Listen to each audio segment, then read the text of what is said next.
Craving satisfied. Yan, gagawa ako ng puto balanghoy.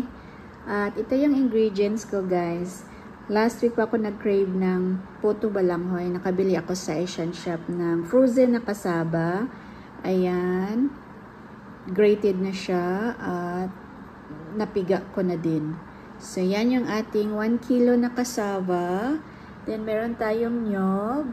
Then, sugar. So, lagyan pa natin to guys ng 1 cup na brown sugar. Ayan, luto tayo guys. Yay! Sarap to sa kape. Ayan, lagay natin yung 1 cup na sugar. O less than 1 cup yan guys. 3/4 lang yung nilagay ko. Para hindi masyadong matamis. Then, ito naman yung ilalagay natin sa bottom ng molder. So, ito yung gagamitin nating molder. I hope mag-work siya. Kasi yung kinopyahan ko na recipe ay may butas yung sa kanya. So, wala ako noon. Kaya, try ko yan, guys. Then, maglagay ako ng kaunting buko dito.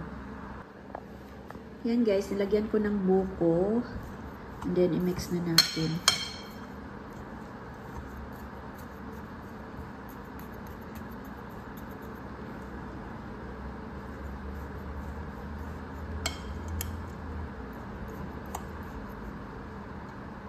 Ayan guys, mix na siya.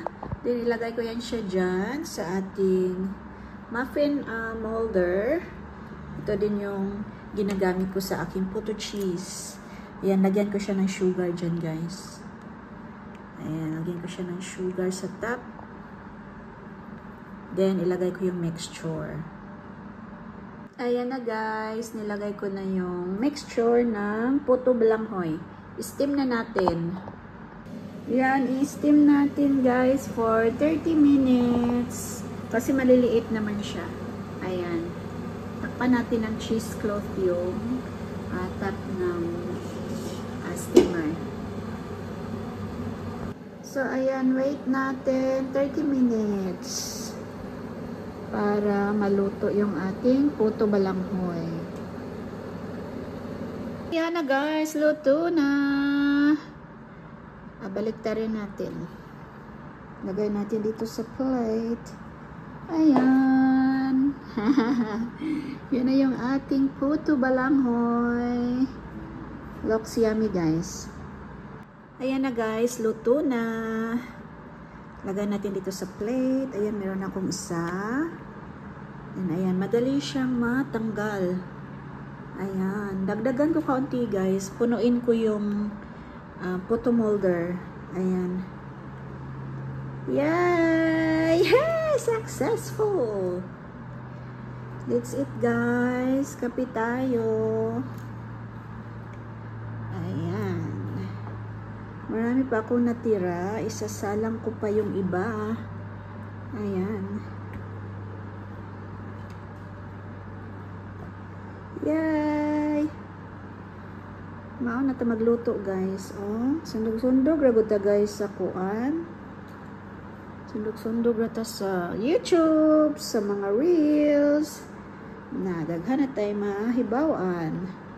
Ayan yung aking first batch ng puto balanghoy. Yum yum. Second batch. Lagay na natin siya sa steamer. Ayan. See you in a bit. Tinikman ko na.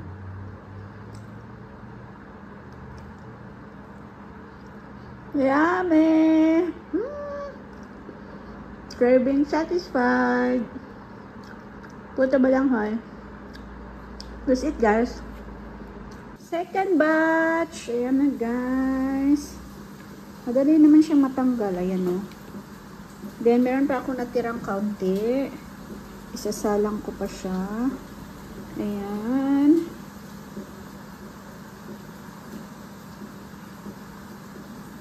Kasaba, puto balanghoy.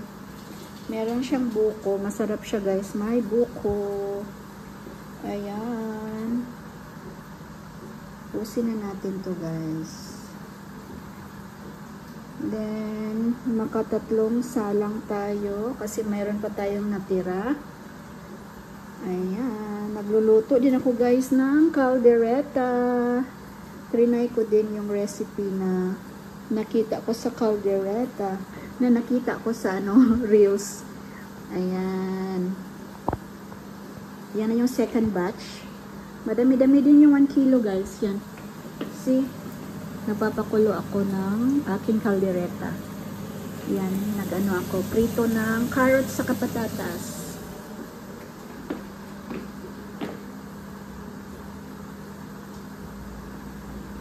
Third batch. 5 na lang.